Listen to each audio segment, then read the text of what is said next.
In this video, we are going to continue the Disneyland 67th anniversary celebration. We're going to talk about the future of the resort because, Walt Disney oftentimes was looking towards the future. And I think there's no better way to celebrate Disneyland on this massive milestone of 67 years than to look towards the future of what we might get at the park and at the resort. We're going to talk about all of it and break it down up next. Welcome to Orange Grove 55. Welcome aboard to another episode of OG 55. I brought my good friends, my collaborators here today talking about the future of the Disneyland Resort. And there are a lot of stuff going on. There's a lot of mysterious little projects happening and really interesting stuff going on right now at Disneyland. So this is kind of part two to our Disneyland birthday celebration. But before we dive into all this fun stuff, I'm going to introduce my fantastic panel. I got Mr. Family Man 23 joining us today. George, welcome aboard. If you can let everybody at home know where they can find you on social media, sir. Absolutely. And glad to be here as part of this, as Mr. Vashkai calls it, robust conversation, if you will. Have to throw that in there. And of course, you can find me on my YouTube channel, Disney Family Man 23. You can interact with me on Twitter at Disney George. And of course, you'll find me here on Orange Grove 55's channel with Citrus Corner with a lot of sticky, juicy, but mostly sticky Disney news and info. Pay attention, it's Joe time. There we go. And down below we have Vashkai, host of Freshly Squeezed, Dre, aka Dr. Dre, the man who wears many titles, many hats. How you doing today, Dre? If you can let everybody at home know where they can find you on social media, sir.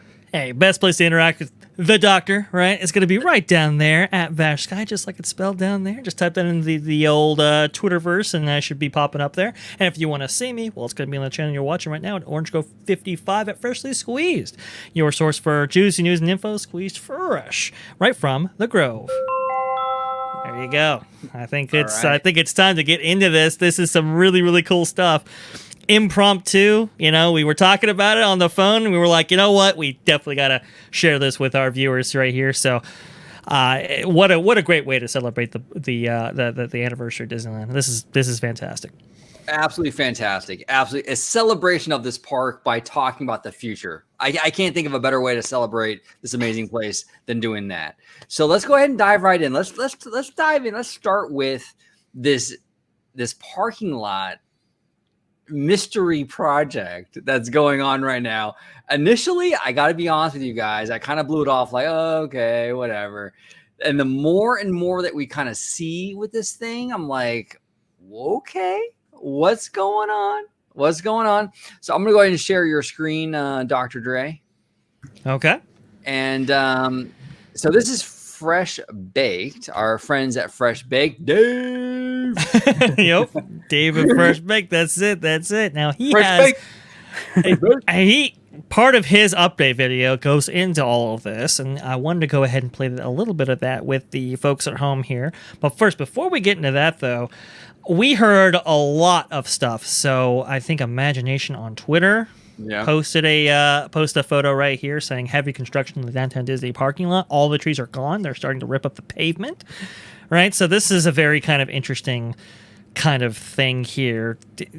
Definitely more construction than what might just be a normal repaving project. Right.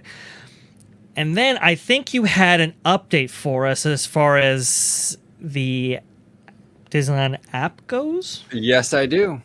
Go ahead and show the viewers that just real fast. That says a lot. The parking lot is gone. It got bugs landed. Or Toontown, right? Because it's not on the app either. It is gone. And usually, look, if it's reflected in the app, that makes it a little bit more permanent, right? This is not some small kind of project right here. Well, it might be up in the next couple of weeks. This suggests something of much larger grand size and scale. Now, if you want to go ahead and put up my screen just real fast again here to give you an idea of what we're actually talking about, this is the actual Disneyland Resort from kind of a Google Maps view of it sort of thing. Here's Disneyland right up here to the north, DCA to the south, and if you look to the west, you'll see the kind of the outcropping of the Pixar Pals parking structure. And for Fresh Bake's view of this, right, he's obviously at the end of the Pixar Palace parking structure looking south. And this right here, this area right here is the thing at issue right here. And there's a couple of routes you can go with this, right? Because obviously I think the famous one is with Disneyland Forward.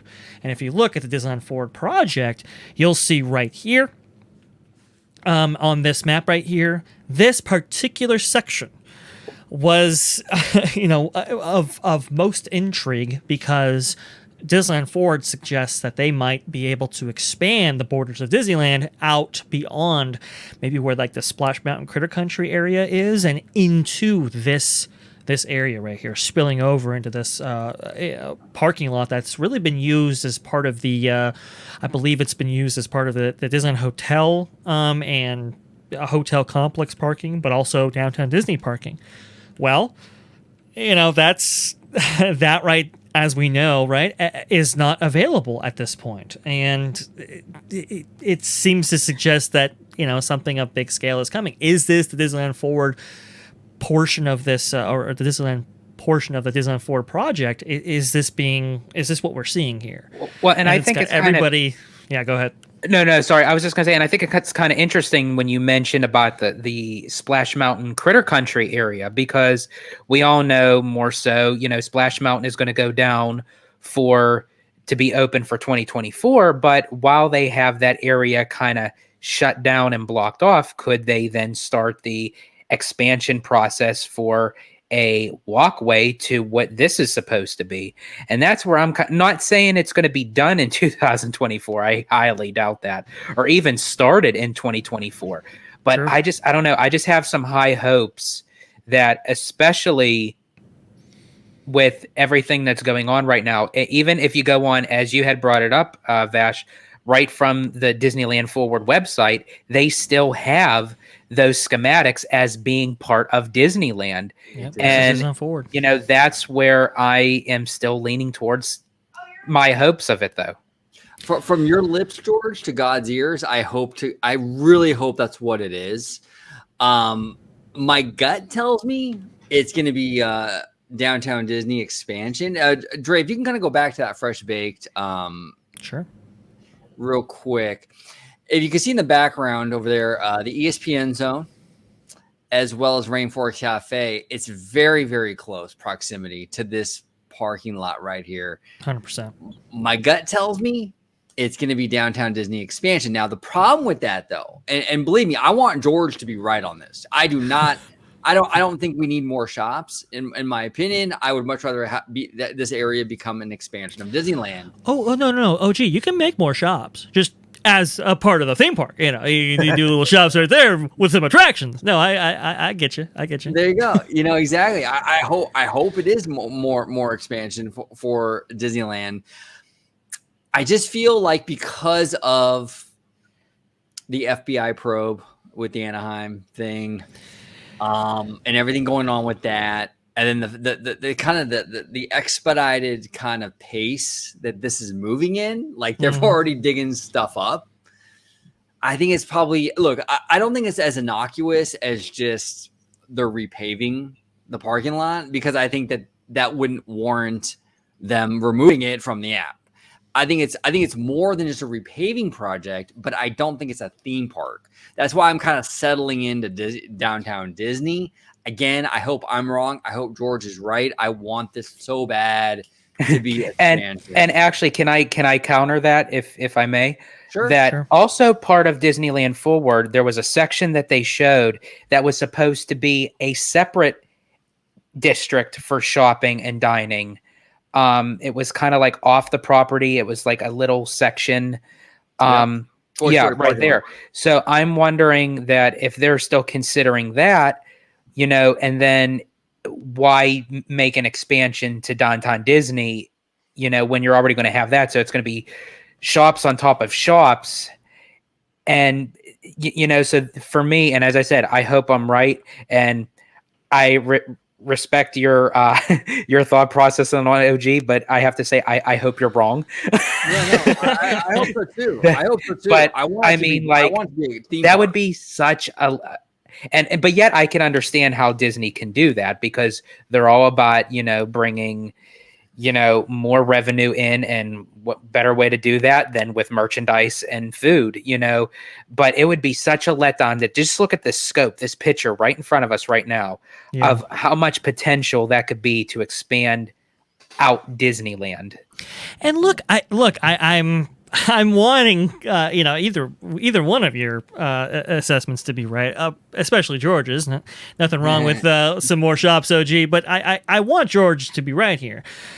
But here's my reasons why it might not be that. You see, operationally, the Disneyland Resort's at a deficit for parking right now. Right. So if it were to be an expansion for Disneyland, don't you think that maybe parking would have been, maybe in the plans first, maybe for, where the Eastern Gateway project was going to be? But I mean, Disneyland still owns the land. Eventually, that will be a version of the Eastern Gateway project at some point. Wouldn't we see progress on that end before seeing progress necessarily here? That, to me, is why I think it might be parking related. Because, look, they did unceremoniously get rid of the trees, and it's quite unfortunate. Now, Fresh Baked has his own opinion about why that may have been done for parking specifically, but also too.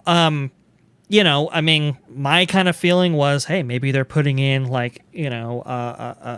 solar panel canopy over the parking lot, or maybe they might be setting up for a new parking structure in order to provide more parking. We know we're going to have more parking with the DVC Tower, right? That's being built right now. Downtown Disney will expand, and that will also have its own parking requirements. And if Disneyland Forward is to become a reality at any point, well, I would think that DCA would be the park that expands first, and with the Simba lock going to be gone here, that would also require that parking inventory to be replaced somewhere. So that tells me that I think it's parking related. I know it doesn't make it easier for viewers because we have three different people, three different opinions. But I like that, though. I like that, because now we have to start this thing. Are you going to be on Team OG? Are you going to be Team Family Man? Are you going to be Team Vast Sky? Of which one it's going to be? And put it in the comments. We got to see in the comments. Which one? Yes, definitely. And I think it's interesting that I would lean more towards your ideas, Dre, that if it would help DCA with their expansion in the long run, then I would welcome this as an updated parking structure, so that way they can get rid of the other parking structure to then expand DCA. Yeah. Sure. Oh, I'd be cool with that. I am a huge advocate for DCA. Disneyland is like the A++ student. I've said it many, many times. Mm-hmm. DCA needs things a lot more than Disneyland does. And if that's the move, if that's the strategy right now, to sort of, okay, do what you got to do here, build the parking structure, so then you can go ahead and start digging up the other end of it so you can expand DCA, I'm all for that. Look, Disneyland, there's a lot of rumors going on with Disneyland right now in terms of Tomorrowland, the People Mover, Scott Trowbridge hinting at an attraction coming in the motorboat cruise area, possibly Frozen. That's kind of a speculation, but there's a lot going on, a lot of murmur and chatter about Disneyland. I want to see more DCA stuff. I think DCA needs more stuff. OG, you keep on mentioning Frozen and Fantasyland, and quite frankly, I just wish you'd let it go. I know, right? And that's the thing, we're really going into the unknown here. Yeah. Oh, you see, there you go. Frozen 2. Let's play what Dave from Fresh Baked. Just a portion of his video, because I think he might be right on here. But hey, who knows? I might be wrong. Maybe you're Team OG. Maybe you're Team George. Maybe you're going to be right here. But we'll go ahead and finish it off with this one right here. No, I think the most likely scenario is something much more benign. In fact, I recall a while back when I was doing recon in this area before they built the new bridge that connects the Pixar PAL parking structure to downtown Disney. I recall then that many of those trees in this lot had some enormous roots that were destroying the pavement and concrete planters. These are just examples of what I caught, when I was filming some of the other things going around. But I recall that there were definitely areas that were significantly worse than this. But you can see the cracks in the pavement, and it was worse than this in other areas. So this is just an informed guess on my part. We'll know more in the coming weeks if we see something more than just planters getting dug up.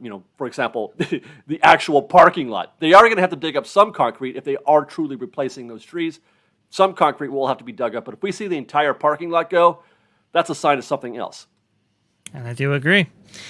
I agree with Rush Bake there. I think, look, if we get like the lamppost taken out, if we get some more substantial changes here, then we know something's really, really up, and something might be coming up eventually. But it's a fascinating thing here because nobody quite knows what is going on with this area. And as OG brought up with his with the expansion of Downtown Disney, look, they haven't even started on the Downtown Disney section that they're supposed to be going on with the the old AMC complex and so forth. That's still dirt, and we have not seen any movement in that location since those structures have come down. So I want to ask you, fellas, now, if this section does become part of Disneyland, and God, I hope so, that when they do the connection, would it be on ground level, so to speak, or would it be like a bridge to go over the street?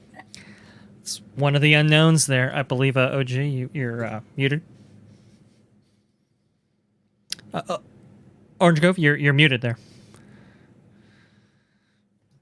It's interesting you mentioned that because I actually made a video about this a while back about, I actually think, and this could completely change now because of the whole situation with the mayor and the scandal and the FBI probe and all that. I think that the goal for Disney was to bury Disneyland Drive, make it go underground, and make that connector flush, so you can just walk across. There'd be no bridge because the road would go underground. I think that's really the in Disney's eyes the ideal scenario. Will that happen? I don't know because right now Disney doesn't have a whole lot of clout with the city because at least for the optics. They don't want to look like they're part of some cabal, because the whole article, which is really, in my opinion, pretty ridiculous because every major corporation lobbies to get stuff beneficial to them. If you were to dig into the dealings with Comcast, Universal, and their whole area in Orlando or any of these, they all do it. But I digress. I think ideally Disney wants to bury that road and make it go underground, make it an underground tunnel, and kind of have everything flush. If they can't do that, maybe they'll settle for like a bridge, like they do right now for Downtown Disney.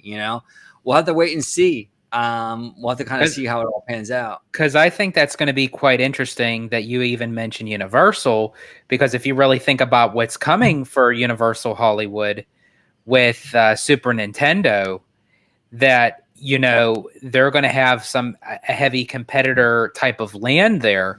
So It kind of makes me wonder, even though nothing's going to be done in 2023 when Super Nintendo comes for Universal Hollywood, but it could be where Disney kind of answers to the call. It's like, oh, well, Universal is going to make Super Nintendo over there, but we're going to make something over here. Right. Well, in my opinion, and I could be wrong, I think Disneyland's answer to Super Nintendo World is Mickey Minnie Runaway Railway. If you really look at what Super Nintendo World at Universal is, it's a Toontown, essentially, down to the painted 2D flat hills in the background. Yep. It is a Toontown. And I think that's why, like Dre, you mentioned many times, they really kind of fast forwarded and pushed Runaway Railway and the Toontown reimagining to the foreground and kind of pushed Tomorrowland to the side a little bit. Yeah. Because I think that they knew that Nintendo World was coming. So, this whole Toontown reimagining is very much an answer to that, and the lands are very similar, to be honest. That is true. I mean, me personally, I would have thought that the answer to that would just be them to remove Launch Bay and just put more seating, Right, but yeah. Oh man. Well, Yeah, see, it's interesting that you bring that up, George. because I don't know if anybody saw my tweet today, but here it goes. When I think of demolition for seating area, I think of this. Right. I think of Primeval World being demolished and, a blank slate essentially in its place. That is the rumor today, as reported by WDW News today, that apparently the Carousel Progress building is on its way out, like was theorized with the Imagineering story, right? With Joe Rohde picking that whole thing up and doing away with it. Apparently that still is going to be happening, but as they say that it's going to be for a seating area. Now, that building is massive, and it takes up a lot of real estate. Obviously, it connects directly with the existing People Mover track, as it has for the last, since 1967. And it is kind of strange how they'd want to remove this. I would have thought for sure that the Carousel Progress building would have been repurposed, just as OG and I theorized, that it would have been repurposed. There you go. I do appreciate OJ. This is the rumor right there, that this building would have been repurposed for the load, unload, and queue for a new People Mover type conveyance system. But now we're getting from Walt Disney World News today that the big rumor is that this whole thing is going away. And that raises a lot of questions. Specifically, what happens when you have removed this building, and this is kind of an important part of the berm, especially as it exists out in Tomorrowland. As we know, there's an administration building back there. I think there's a maintenance building back there that I believe housed the old gondolas, the rocket rods, and everything like that. That's back there. And the water towers are back there as well. There's really nothing that obscures the view of any of those things, along with the rest of Harbor Boulevard for that matter, if you get rid of this thing. So a seating area in its place, it doesn't seem like a smart move to me. This feels like a very Chapek-y move, because I think there are plans for this particular spot. Big plan, not more than a seating area. But I think that the Chapek-y move is to demolish it now and spread it over many fiscal periods and build whatever you want to build later on, like the Avengers e-ticket, right? That kind of thing, like spread it out as much as you can to kind of lessen the financial impact. So I can definitely see them doing this. I can definitely see them say, okay, what we'll do is we'll go ahead and demolish that next year, 2023. And then in 2025, we'll start construction on the new thing, right? Because then you're saving money, you're stretching it out. And I definitely think that's what's going on here, because it does seem a little bit excessive to demolish this massive, massive building just to basically cement over it and put a bunch of chairs and tables. I can't see that being the permanent solution, but I can see it being a temporary solution for a couple of years to kind of spread out that investment, right? Until they get the funds for the new thing. And that's unfortunate, because like you said, Dre, this acts as a berm to Tomorrowland. It blocks out a lot of the outside world and various backstage buildings and what have you. And to just have it bulldozed and have all that stuff potentially exposed, I don't know, man. It's disappointing. That's really disappointing. Well, and for the two people that went to go see Lightyear in theaters, that we all kind of knew that they were leaning more towards incorporating more of Lightyear into Tomorrowland. Possibly the rumor that it's going to take over Space Mountain, and some of the landscape of what was shown in Lightyear was going to be part of the Tomorrowland buildings and everything, the visualization of it. And me personally, if you see the scene in Lightyear where it kind of shows the outline of actual Space Mountain, right next to it is the oversized space dome, or whatever it was called. I don't know. I wasn't really paying attention. I was going in and out of consciousness. But so it was more so to the fact of, would that have been the area where they were going to put this massive oversized dome if they were to incorporate more of Lightyear? But because of the downfall of the film, are they kind of strategizing a new plan? So they're just temporarily, as you had mentioned, OG, putting in the seating for something to come later on. I think it's a buying time thing for sure. And you might be honest. I mean, like, they might have had big plans for Lightyear, and it really shit the bed at the box office. So those plans are obviously probably done. So now they're gonna move forward with demolishing this thing, but they got to figure out. No, I'm sorry. That thing did not shit the bed. It took a diuretic. It was like, Oh, man, brutal, absolutely brutal. Do you think though that the references to Tomorrowland, do you think that those were just references as Pixar is apt to do, or do you think really there was some synergistic stuff going on here to indicate that that might have been the future for Tomorrowland? What do you think, George? Because I mean, I've heard that yes, like the Space Mountain Dome is definitely in there. There's definitely some synergy on that end, but I also understand that Pixar is one to do references as well. Do you think it might have been that or something else? I think Pixar was heavily going to be part of Tomorrowland, especially because Disney always pushes the IP. And I think Lightyear was kind of their starting route because, as OG had mentioned on this channel many, many times, there's nothing really too much that you could put in Tomorrowland aside from Star Wars and Marvel, and they already have their own lands.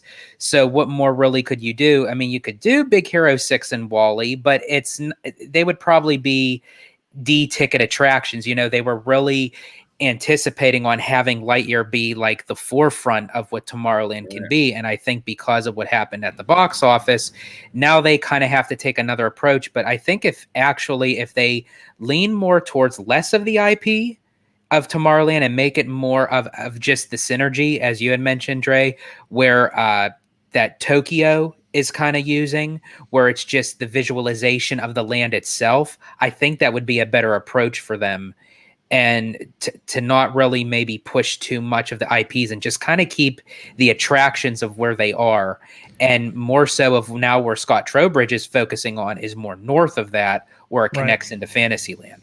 But everything else, I would kind of keep Tomorrowland kind of not the way it is, but just like with the attractions, but change the outlook of the land and maybe do something about the rockets, the Astro Orbiter. You know, just kind of like get it out of the main entranceway, just to kind of give it some breathing room, even if you have to push it back some or what have you. But to just have it right there, right at the entrance, is a complete eyesore for me. To me, it always, like, when I look at what Tokyo is doing, it screams very much Scott Drake, Shanghai Tomorrowland. And I wonder if Avengers Campus just wrapped up here, I believe he was just working on Cosmic Rewind. Wouldn't it be a good little pivot to have Scott Drake do Disneyland's Tomorrowland, maybe in the vein of what Shanghai just did and what Tokyo is now doing? I think that all could kind of work right there, and it's a fascinating thing. Oh, gee, do you mind sharing my screen real fast? No, I'm going to go ahead and see if I can confirm something with George. The dome that you speak of, that was sitting next to Space Mountain as it was featured in Lightyear, did it kind of look like the dome that you see there alongside the Rocket to the Moon attraction? It had that type of style. It was a little bit bigger. It actually was shaped more like Spaceship Earth as far as the scope goes, but it had that style. It had that style, even down to the traditional rocket right next to it. Huh. So I wonder if it was just a reference, or hey, maybe they might be referencing what might actually happen with Disneyland. It's a fascinating thing. Now, I don't know if there's going to be any Lightyear inclusion, especially after its dismal box office. Yeah. I think last week it was kicked out of 2,000 theaters. So it doesn't necessarily say that it has the best prospects in the theater going forward. We'll see when it comes to Disney Plus. I mean, hey, maybe it might light the world on fire, but I'll put it to you this way. I would rather watch a marathon of Cars 2.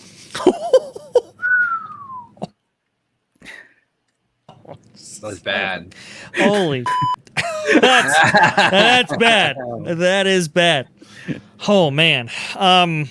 Well, hey, look. That good, huh? Yeah. Yeah. What is that line in Return of the Jedi? Oh, how we doing? Same as always. That bad, huh? That kind of thing. Yes. Now, interesting because, look, in my personal opinion, I think not doing something with Space Mountain and applying that money towards the actual land itself, I think is the better get right there, especially if it can be applied towards the People Mover and other things that we're hearing being rumored. I think it's a much better use of that money than something that is doing the business right now. I mean, you can look at the Disneyland app. Viewers at home, if you're watching this during Disneyland hours, pull up the app right now and see Space Mountain as it relates to other attractions in the park in terms of wait times. It's super high. Now I understand wait times are all relative because of throughput, hourly capacity, right? But Space Mountain right now is dominating when it comes to just demand. So do we really need any more of that? They really like the overlays. I know TDA and Ops, they really like the overlays that they can do for the various holidays and celebrations and so forth. It doesn't really make sense to me to theme all this to Lightyear. What really makes sense to me is maybe taking a page out of what Tokyo's doing. That development is already being done by Tokyo, being paid for by the Oriental Land Company, and applying that to Disneyland's Tomorrowland. Right. No, and I'm really curious because we're hearing a lot of rumors now from Elisa Stella of that Park Stop and of WDWNT about this new People Mover, right? And how it's going to be like a different ride system than the other People Movers. That really fascinates me. What are they going to do with that? Like, what possible ride system can they use? Like, I don't think they want to use the magnets that Magic Kingdom uses because they have a lot of issues with the magnets. They probably don't want to use the old school, like 1967 tires of the People Mover. So what do you use then? What if the seats rotated like Cosmic Rewind, but on a much slower basis? Because to Dre's point, if they bring on the person who actually worked on Cosmic Rewind to work on Tomorrowland, could they bring that type of ride system to the People Mover, but just slow it up a bit? Don't make it as a thrilling thing. Just kind of just turn it down a notch where your seats rotate depending on where they want you to look. So rather than you having to turn while sitting in the seats, it turns for you. That would be really cool. If they can manage to do a People Mover that goes all through Tomorrowland, that turns the vehicle towards what you're supposed to look at, that would be pretty cool, man. That's a very unique kind of approach to this whole thing. Oh, you're on mute, buddy. Right. Sorry about that. If you share my screen real fast, you'll actually see what George is talking about here with this kind of Cosmic Rewind type system. Now, I believe I brought it up in the in one of our prior videos talking about the People Mover, how this could be a concept, right? Because it's a coaster. It's, and it doesn't even have to be a thrilling coaster. It can just be, to your point, George, one that's just kind of, placed out there, elevated, right? You can use the same propulsion system that they use for, because I believe they use some sort of magnet propulsion system to get it in and out of station. You can use that throughout the entire, length of the People Mover's run, so to speak. Have it pivot side to side where you want people to actually look at. And if you ever wanted to expand it out north, you could, because it's a coaster, it's track, it's all of those things. So it would be I think it would be a decent thing to use here, because it is just like you said, George. It's an approachable, straightforward coaster, and you're not even adding thrill elements to it. It's just really kind of run of the mill, so to speak. But OG, you referenced Alicia Stella and what she had to say. Yeah, Do you want to play that for our audience? Because I don't think a lot of people have heard that. No, let's do it, man. Let's do it. I'm a huge fan of Alicia. She's great. Let me know when you're ready. I'll go ahead and share that. And her podcast is Park Stop, right? If I'm not mistaken. Right, Theme Park Stop. Okay. Huge fan. Huge fan. Theme Park Stop. So she was actually asked on one of her shows about this very thing, and this is what she had to say. Again, this was before the kind of rumor mill broke with Walt Disney World News Today's story and beyond about talking about the People Mover. So I'll go ahead and play that for you right now.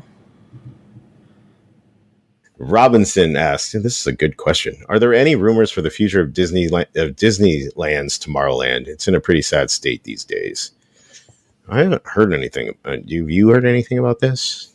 I've heard that. I've heard a whole lot of attention to that coast. So I've heard that they want to bring the People Mover back. I'm not even kidding. Isn't that like a lot of money because they have to update it for like ADA and stuff like that? Isn't that part of the problem with it? The whole thing has to be replaced. Yeah. Because it's been modified and then ruined by the rocket rod. So every single support and everything would have to be replaced. But honestly, it's what that land needs. The submarines reopened with like a Hank octopus statue in the middle, and it's like, we fixed it. It's brand new. And it's like, did you know? So that's what they talked to about there. There's definitely movement in this area. As she pointed out, they just redid the submarine voyage, right? We're now getting word that they might take out the Carousel of Progress building, where that the Peepa Mover is talked about being restored, which as was alluded to on that show, it's going to be a significant investment. This is not going to be cheap, no matter which way they go at it. To your point, George, I think the most straightforward and cost-effective way to go at it is through maybe a roller coaster type system, because then you kind of have everything in place. So you have your support structure, you can map that out. You've got a straightforward track, so to speak. You can do all that pretty, fiscally responsibly in that regard. But there's a lot of movement here. Now, I'm very glad that they mentioned you're on mute there, OG. That I'm glad that the subs got brought up, because this was interesting, because I know we had a conversation on this, and I could be wrong, but I think it was you, Dre, that had mentioned that the subs aren't really what you call part of Tomorrowland, but yet they still kept the subs. They added a little more of Finding Nemo and Finding Dory to it, just to kind of spruce it up a bit. And now, knowing of what's going on with Scott Trowbridge and the hints that there may be Frozen, could they be then also looking towards a Fantasyland sort of kind of, I don't want to call it an expansion, but more so like an upgrade partial of Fantasyland adjacent to Tomorrowland? And you had asked us over the phone that, do you see them kind of balancing Fantasyland and Tomorrowland, or would you say one or the other? And in my personal opinion, I think that they would possibly do the Fantasyland portion first, right? Only because if they can get an e-ticket type of ride there where it's popular enough for families to kind of swarm into with something like Frozen, and all they have to do is mirror it right to what they're building as we speak right now over at Hong Kong, it'd be cost effective, time, effective, where they can get all that in now, where then they could possibly then close down 90 to 95% of Tomorrowland and kind of rework that, because even with the People Mover and everything, that's going to be a daunting task to then having, again, it's going to cost a lot of money. It's going to take up a lot of time, and it's going to take up a lot of construction maneuvering to get around that whole entire land. And there are some attractions that are kid friendly and family oriented, like the Buzz Lightyear Astro Blasters and what have you. So if anything needs to go down because of the construction or the redoing of Tomorrowland, then they would have the Fantasyland portion to rely on. That's my opinion. One thing that I want to kind of touch upon when hearing the theme park stop kind of audio, it's not just them. It's kind of like this overall kind of like fandom kind of like narrative. It's impossible. You can't bring the People Mover back because the track is rotting. You can't bring it back. It's impossible. This kind of thing that I'm hearing is sort of like, for me, it's kind of sad because, like, come on, we're Disney fans here. This company was founded on the man who said it was fun to do the impossible. And I'm hearing fans, not just them, everybody, oh, but it's not ADA compliant. How are they going to bring it back?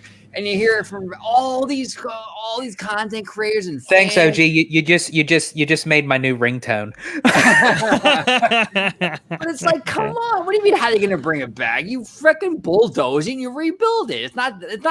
For me, it's not rocket science. Like, and it's not to continue, that difficult, you guys. And to continue on what you're saying, OG, I'm going to say it again, and I can't wait to do this video with you fellas. They made freaking Galaxy's Edge in Disneyland to a section that you'd think would never be able to put in a land ever. I can tell you, I've been in this community for a very long time, and I'm not going to say how long because I'll age myself greatly. But I remember the conversations from decades ago online about how all the experts in the fan community about how they can't possibly build anything behind the rivers of America because there's backstage stuff there that they need to use. Well, Can't believe anybody would say that. They fucking did it. They and did. Not only did they do it once, they're doing it twice, like as Bob Iger would say, because now they're building Monroe Railway behind Toontown into more backstage areas. So when people say, oh, well, that's impossible, the track and this and that, and excuse number 1, excuse number 5, if they want to do it, they're going to do it, you guys. And they're going to look at the end of the day with the people mover, they're going to have to demolish probably the whole track system at minimum. Okay. They're going to have to demolish all of it anyway and rebuild it. And they understand that that's part of the equation. And they already said, well, the rumors are saying that they're going to add a new ride system. It's not going to be the old system. So that's baked into the cake. I don't know why there's this narrative out there with fans that like, well, since it's rotting, they can't possibly bring it back. Why not? They can't bulldoze it and build a new track. Why not? So OG. So do you think they could do it? Oh yeah, they could do it. They could do it. Now I'm not.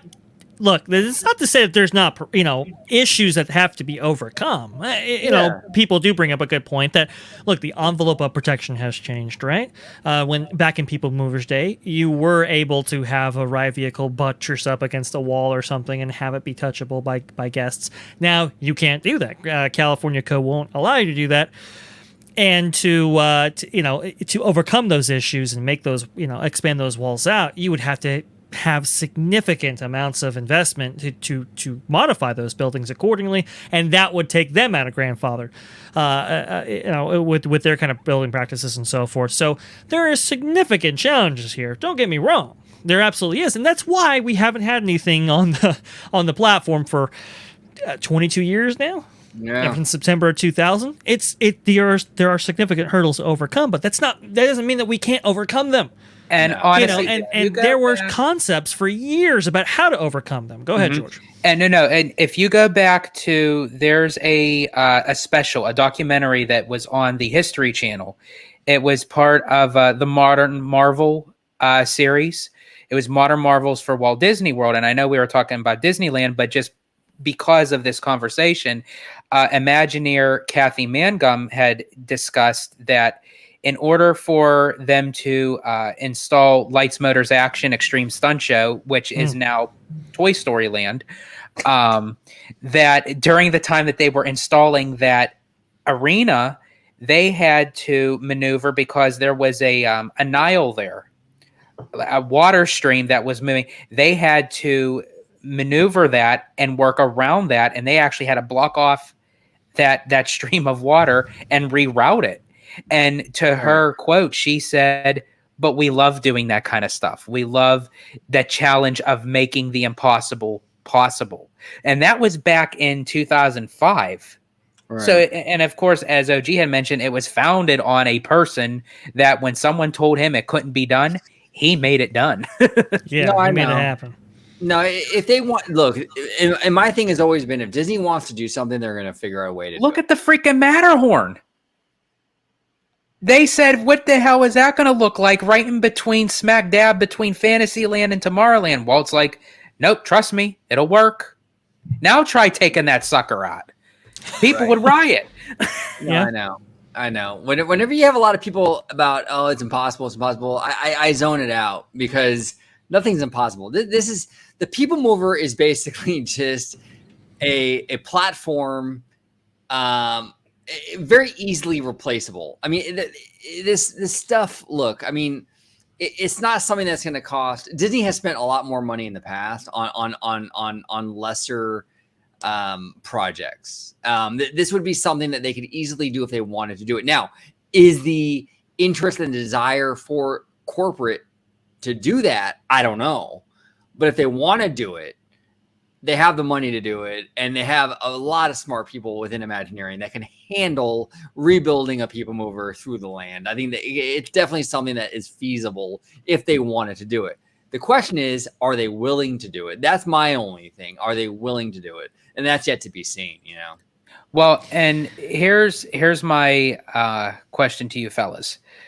So prior to all this happening with the construction of the parking lot, the rumors of possibly Frozen being, attached to Fantasyland with Scott Trowbridge's tweet, with Tomorrowland, the People Mover, all this going on. It literally went from hearing nothing, you could hear crickets about anything going on in Disneyland, to now it's like bing, bang, boom, like everything happening at once. It's like as soon as one thing comes out, we got another piece of information. And what it boils down for me is it's all happening in Disneyland. It's all happening in California. Well, as I started thinking about it, this all is coming from WDI. And WDI was supposedly to be moving to Lake Nona. Could this have been an incentive to keep as many Imagineers in California to work on Disneyland, to derive themselves from all that drama that's going on in Florida? And to provide more meat on these bones, before you go, OG. Yeah, no, go for it. We now have potentially 6 projects being, cast into Disneyland's direction, right? We have the Swiss Family Robinson Treehouse replacement, which we still don't have any information on. We now have this mysterious parking lot project, which could be nothing, but could be something. We now have Mickey's Toontown, right, with its Mickey's Runaway Railway project right there. We now have Scott Trowbridge looking to the north of Tomorrowland. That's right. You keeping track here? And that could be Frozen, could be something else. And now we have the bulk of Tomorrowland here. Now look to be something right here. And Splash Mountain. And Splash Mountain. Thank you very much, George. Yes. And Splash Mountain. So you've all these projects right here. The majority of them Disneyland centric, up to 80% of them, right? Now remember, we started hearing about these projects after it was confirmed that Lake Nona was going to be delayed until 2026.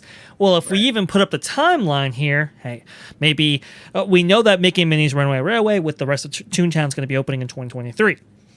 Splash Mountain still a go. We know that's going to be opening at the end of 2024.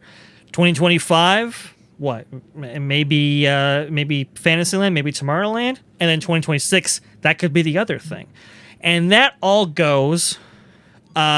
sets up nicely for another thing that's going to be occurring in the Los Angeles area or the Southern California area, which is LA Olympics 2028, as George astutely points out.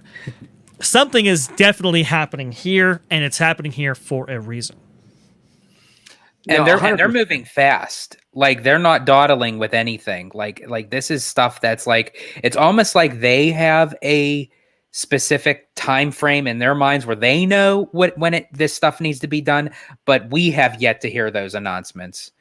And again, I think it's going to lead towards D23 Expo. Well, and George, you bring up a fantastic theory here when you say, because it's no secret. You can Google it. You can look on the news. A lot of the Imagineers do not want to move to Florida. They just don't. So what better way to kind of keep more Imagineers in California than to create more California projects? It's kind of brilliant. And we've even heard this, that the California-centric Anaheim projects, those Imagineers working on those projects will stay in Glendale. So, man, we're hearing project after project after project after project. Rumored, granted, not confirmed, but rumored. Doesn't it make you think a little bit, though? Oh, man, are the Imagineers kind of, pumping the pipeline full of a lot of projects here in California to make sure that a lot of Imagineers stay here in California because they don't want to move to Florida? That's it. We know, the Hong Kong Frozen project, well, that should be wrapping up, probably, it's pretty far along here. I wouldn't give it more than maybe a year before that thing actually opens. Where do those Imagineers go? Exactly. Tokyo's Oh, go ahead. No, sorry. Do you have that photo? I think you sent it to us in our feed of the construction portion of the sure. Frozen. Let me go ahead and bring it up right here. Might take me a little bit of time, but I think I have it right here. But you do make a good point. Like all those Imagineers that are working on those projects, and again, if they end up adding that into Disneyland, that's a complete mirrored project, which Disney is heavily supported on by making, replicas, because it saves time, it saves money. So, and what better way? And Scott Trowbridge, I mean, he is a high-end Imagineer, and for him to go to Twitter and post something that definite and actually showing you the location of where he's actually looking at working on, that tells a lot. Yeah, these are the ones. These are the most recent photos coming out of Hong Kong right here, and you can see they're pretty far along. I wouldn't give this more than year and a half, that kind of timeline, which if you were going to do something for California, hey, a good place for these, Imagineers who are working on this. Obviously, the construction crew is probably out of China, but a good place for these Imagineers to go is just take what they just did and apply to Disneyland. And maybe that's why we have Scott Trowbridge over here looking at the north of, this kind of area of Disneyland, right? We're also hearing that the People Mover track will not extend into this area. Maybe this is why. Maybe this is the reason why that's not actually happening. And as we know, he was just in Iceland, right? Which is, as OG points out, that's right where Frozen 2 is most heavily inspired by. So there is something going on here. A lot of moves are taking place, within the halls of WDI, I think, and here especially. I believe I mentioned it, but I just want to reiterate. Tokyo Disneyland is going to be finishing up its Fantasyland projects, or its fantasy projects, I should say, not Fantasyland because it's in Tokyo Disney Seas, but it's going to be finishing up its projects here within a couple of years' time. Hong Kong's going to be finishing up its expansion with Frozen. It sets up nicely if you want to do something here. And honestly, I'm going to be on location. I am going to the D23 Expo this coming September, and I'm definitely going to make it my business to make it into the Parks and Resorts panel. Hopefully, we won't have to deal with another Target presentation, but you never know. However, I do feel like if Scott Trowbridge is going to be present in that presentation, I think he's going to have definitely some information on giving us of what he's working on at Disneyland. Well, and not only did we go over all these potential projects happening at Disneyland, between a possible, Frozen attraction in the motorboat cruise area, we have a possible new Tomorrowland, a People Mover, on top of all the existing stuff like the new Toontown, all that.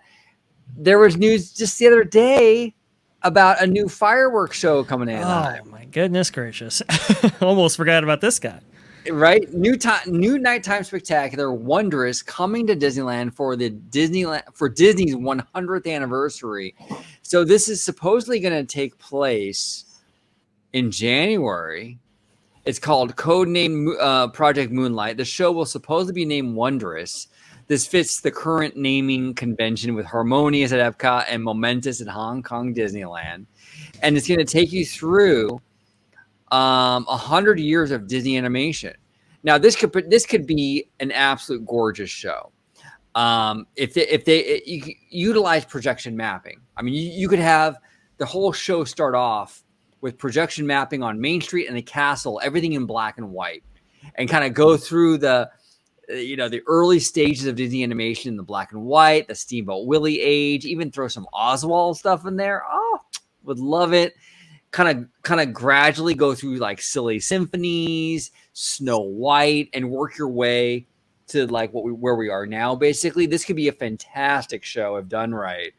But this is just one more thing on top of everything else that we're hearing. I would even say what I would love to see on top of all Oswald, I would love to even maybe see some of the Alice comedies, and maybe where they could actually incorporate where Alice is running into the castle. So she starts like from the side of the castle, and then right as it comes to where the archway is, it's like she enters through. Well, we have that beautiful kind of intro that OG 55 just equipped the channel with, right? That's very evocative of those Disneyland television specials, but also it kind of reminds me of the July 17th Disneyland special, right? With the opening of Disneyland. What if you could? I mean, you could even do it to where the castle is black and white, right? I think I think you had this kind of idea, right, where you could have like a black and white castle, and you can have Tinkerbell apply her pixie dust, and it all turns to color, and that kind of represents the kind of transfer from the animation styles. Or actually, that's actually a good idea. It started out black and white, and then as you go through the decades, then the castle slowly, throughout the whole entire show, transitions from the full old style black and white, honestly, even to where it kind of how it looked like back in the day, right? Where now with the new paint job and everything, that this is where it came from. There's a lot of possibilities, so much potential there with this, and I hope they really act on that potential and not just kind of do what they usually do with like the same 4 songs. Hashtag enchantment. There you go. Exactly. You don't want to hear I want to be like you another time, OG? You don't want to hear that? You don't want to hear friend like me another time? I mean, those are the best, obviously. Oh my god, if I have to hear those songs one more fucking time. They're in every show. Hey, let's get some new stuff in there. Yes. Really dig into the Disney archive. Let's see like traditional, like classic rich history. Let's go back to what the company was founded on. Let's not worry about, I'm going to go balls to the wall here. Let's not worry about like what everyone is doing as far as like, like with all these films and like representing this and representing that, which is fine, but let's go back to what the company was founded upon, and let's see that rich history.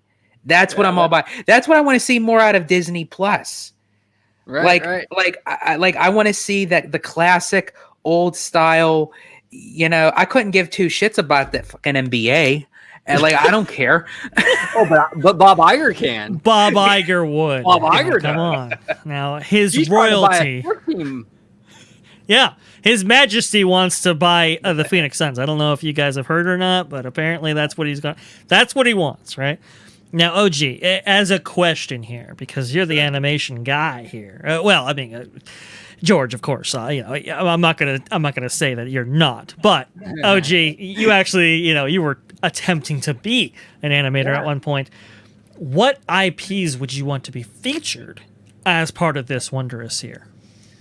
I just want to see a really, really, really eclectic mix of the actual. I want to see as many IPs as they can to really tell that story of animation at the Walt Disney Company. I just want them to really go through like from the Oswald, Steamboat Willie era all the way through and really tell that story, and go through all these films and start with those very early black and white films and end with where we're at today and really go through them all. What I don't want to see is a hodgepodge of the same 4 or 5 songs we've seen a million times in a million other fireworks shows. I really want to see new stuff. I really want them to get creative, like we've talked about here with the black and white, transitioning into like traditional animation and color, silly symphonies. That's the kind of stuff I want to see. Even if you throw in some nerd stuff, some red meat for the nerds, get some Ward Kimball on that castle. Come on, let's do it. Like some real great stuff. Let's celebrate 100 years of the Walt Disney Company. Hell, throw in some of the Disney afternoon. Just a little portion, not the whole thing. Just a little portion. That's all I need. DuckTales, Darkwing Duck, Goof Troop. I'm good. I would love to see. It's great ideas. But being that this is Sleeping Beauty Castle, I would love to see projections take over the castle in like the classic Ivan Earl styling, like an Ivan Earl inspired castle, right? And Once Upon a Dream. and you can do all of the kind of the British or I should say Mary Blair type films right there. Yes. You could have them all there. It would be absolutely fantastic. Man. That could be really Disney. Cool. Disney. I'm not going to say if you're listening. We know you're listening. You're out there. Wow, man, you're pretty bold, dude. We know you're listening. We're giving you the ideas. We're giving you the tools. Yeah. Just craft it, mold it. You can have them, waiver signed. It's all yours. These would be really, really cool. Amazing ideas. But we have 100 years of animation here to work from. And have you guys seen the Disney Parks shirt that was sold during the 60th anniversary of Disneyland? It's a white shirt. And it has the castle with all the characters, and it moves from left to right, and it transitions from black and white to what it was today. And on the back of the shirt, it has the dates and the years of when the attractions opened. I do remember That's that. what I would love to see actually being molded into this new nighttime spectacular. I would love that. And I want to see a lot of Walt Disney kind of weaved into this whole thing. And I wasn't joking. I want to see some of the 9 old men in there too. If we're going to have a true absolutely of the 100, right? 100 years of a Disney animation, you have the 9 old men in there. Ward Kimball, Ollie Johnson, Frank Thomas, have Mark Davis, have them in there. You don't need to have them featured like for lengthy moments of dialogue. We got to also keep the general public in mind, but to kind of weave in their kind of stuff with the animation. I would actually love to see like some of the stuff that never made into the film, like Ward Kimball's soup scene with the 7 dwarfs. Oh yeah. Okay. Man. You could play the old animatic or whatever. Yeah. Get into that kind of realm of animation. And since we are talking about animation, and that's what I'm so frustrated right now with both Disney animation and Pixar, is if you look at both of the animation styles, you could always depict what was Disney and what was Pixar. Right. Now they both look the same. And it's not to the potential that I know that they can go for. And no, do I want to see them like live action people? No, I don't want to see that. I don't want to see another Mars Needs Moms. I want to keep it animation, but like how they did with Tangled, like how they did with Frozen. They're animated figures, but they're so likable and they're so realistic where it feels like Disney and Pixar are leaning more towards what DreamWorks and Illuminations does. And that's what works for them. That's perfectly fine. But that is not the caliber that I know Disney and Pixar can do. And it feels like that they're kind of diluting that a little bit with these new movies, because I've seen a preview of the upcoming animated movie Strange World when I went to go see Lightyear. And I have to tell you, it has that Lightyear feel. And I'm not saying that's a good thing, folks. Yeah. I kind of tuned out of Disney animation really since, I'd say it was since Frozen. Like a lot of it has just sort of felt like, I don't know, man. And I'm a total animation snob. I'll admit it. I will completely admit it. I don't like any modern references in my Disney animation. And a lot of people aren't like weird like I am like that. But Tangled, Frozen, The Little Mermaid, especially Wreck-It Ralph. Right, yeah. That's not my thing. I Wreck-It Ralph 2 is when I kind of signed out myself personally. Yeah. I just like when it comes to Disney animation, just keep it traditional. But a lot of people disagree with me on that. And I get a lot of heat every time I say it. But. It's interesting you're saying this, OG and George, because there's actually some talk around a lot of like industry outsiders and so forth that, hey, maybe it's time to maybe get rid of Pixar as its own entity and just merge it with Disney Animation going forward. Because there's really nothing necessarily distinct about their animation styles or even their people. It's a lot of bleed over. So it's like, why the public in the way you are? I've heard a lot of moguls kind of like, why have two brands look the same? Just have them as one kind of force there. to me, it's so bad because they used to be distinct. They used to be. Hey,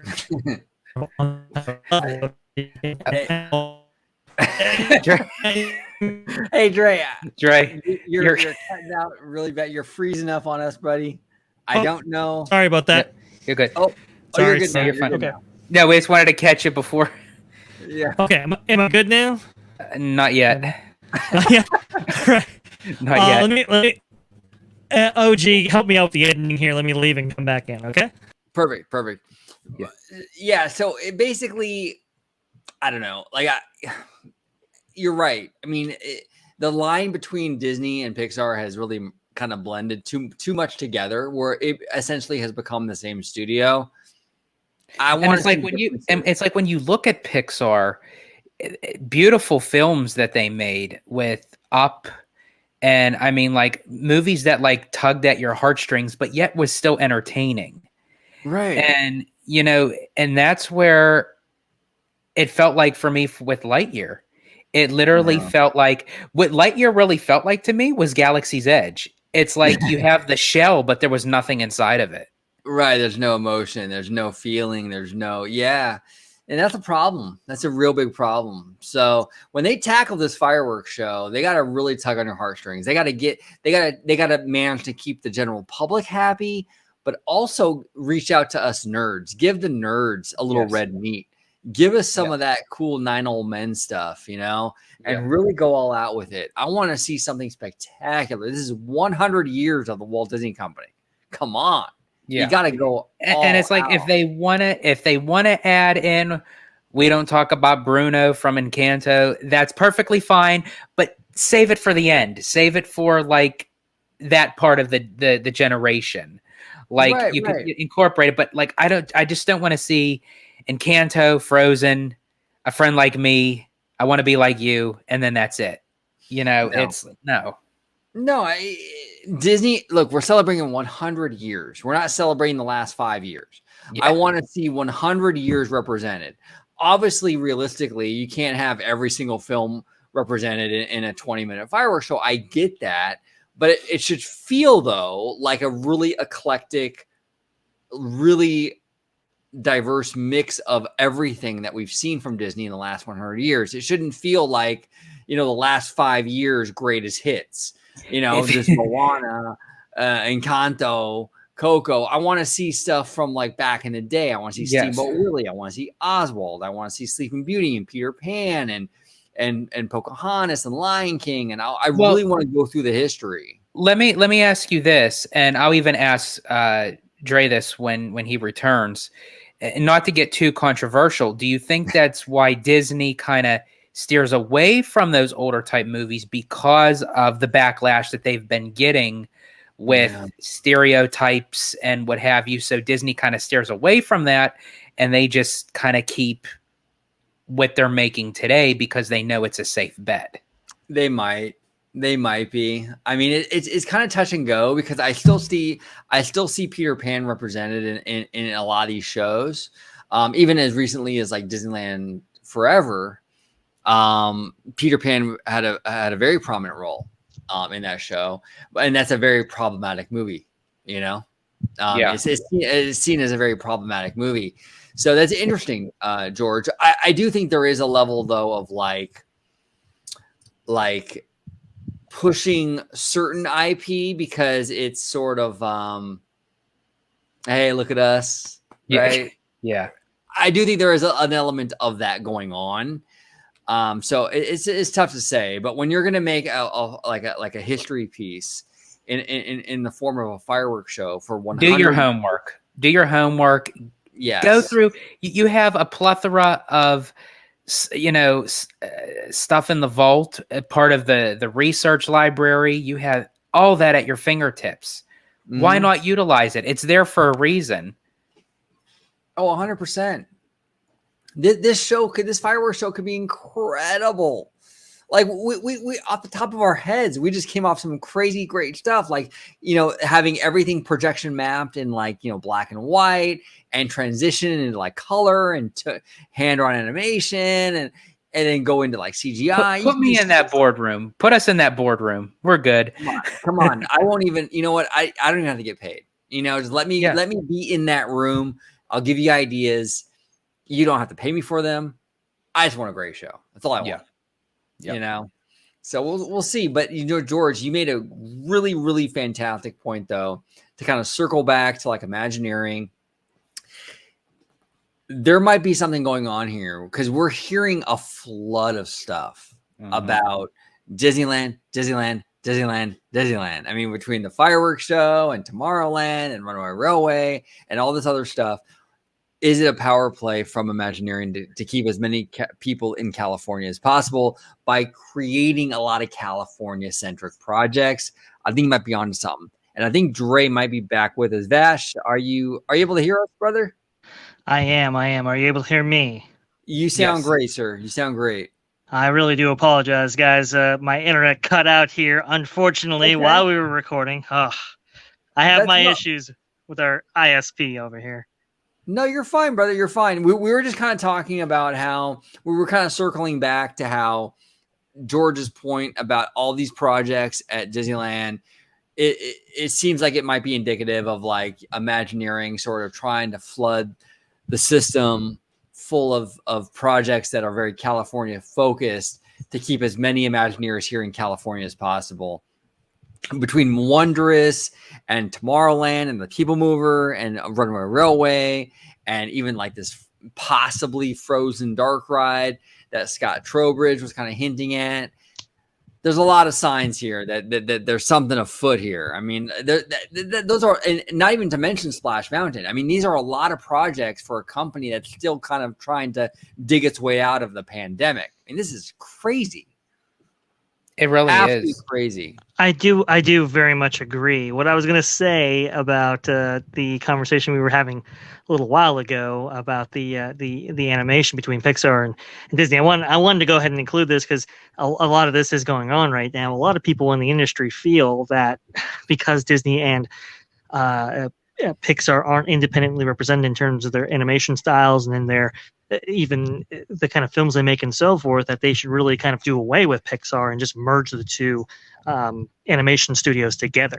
That way, why do the confusing thing where you're going to have two separate studios produce, films that are relatively of the same kind of look and feel, and even, as George said earlier, even close in terms of animation style, subject matter, and so forth. Doesn't really make a whole lot of sense. And to me, it really kind of disappoints me because I know that previously these two studios used to be so distinct in their approach to animation. And now they're just kind of bleeding over into a point where a lot of industry moguls and so forth feel that they should just combine these two and just do away with with one of them.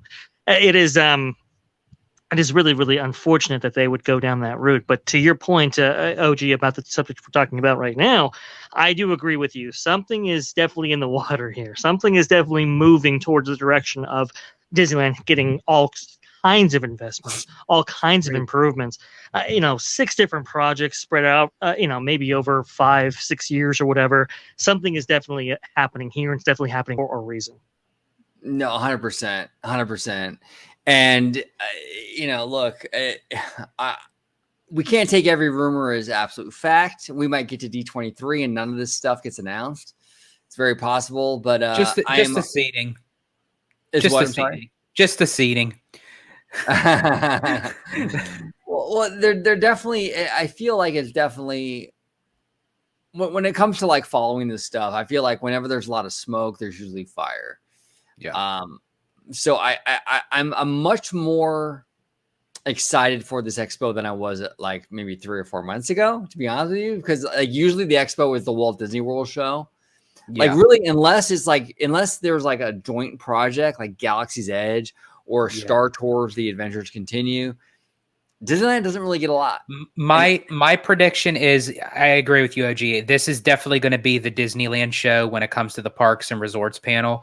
I think more so the only thing that we're probably going to get out of Walt Disney World is basically what's going on right now. And I think that's probably when we will get an actual opening date for Tron.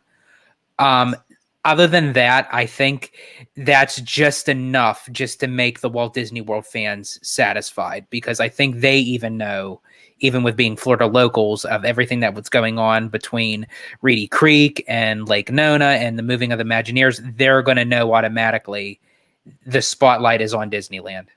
Yeah. And I think there's multiple reasons for that, right? You have, like we pointed out earlier in the show, you have LA 2028, the Olympics are coming, everybody in there, hey, OG, to your point, right? It's an international, you want Disneyland to reclaim its international tourist base. Well, I think in 2028, we're going to actually see that, right? From people coming all over the world wanting to experience the original Magic Kingdom.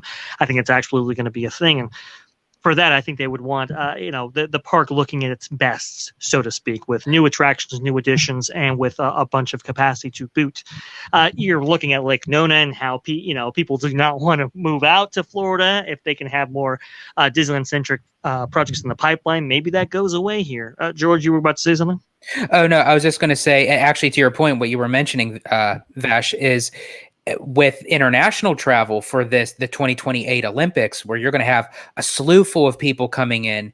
What an even better way. And this is, lean towards Team George here, folks, whoever's listening, for the expansion of Disneyland for that section, because it's more room for capacity to expand that park within that time frame of 2028, because we're still in 2022. That's still a 6-year gap that we have for the Olympics, where if they do expand out Disneyland to this area, you have more capacity to fit more people, because right now Disneyland is, I'm not going to call it a locals park because OG is going to bust my balls on that, but it's geared towards right now just having locals in there, where now with the Olympics, you're going to get everybody and their grandma coming.